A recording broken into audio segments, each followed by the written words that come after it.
Devastating morning for Puerto Rico. Unbelievable to be talking about power outages that could last 4 to 6 months. Here's the latest on the landfall that occurred this morning, 6:15 in Puerto Rico in Iabucoa on the southeast coast. 155-mile-per-hour estimated winds, the first Category 4 storm in 85 years and one of the strongest on record to make landfall in Puerto Rico. And it really was just a direct hit. Check this out in the satellite imagery.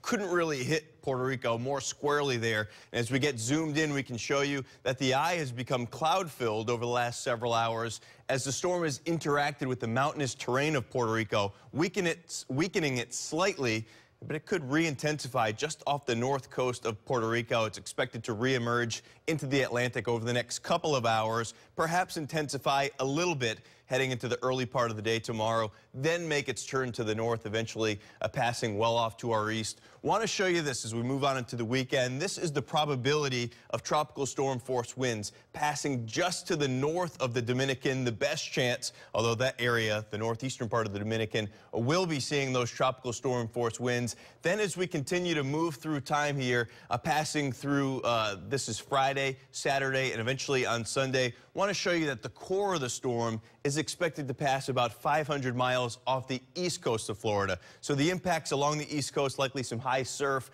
some dangerous rip currents. But other than that, it'll be farther up the coast where we'll be watching this very closely for any impacts moving on through next week.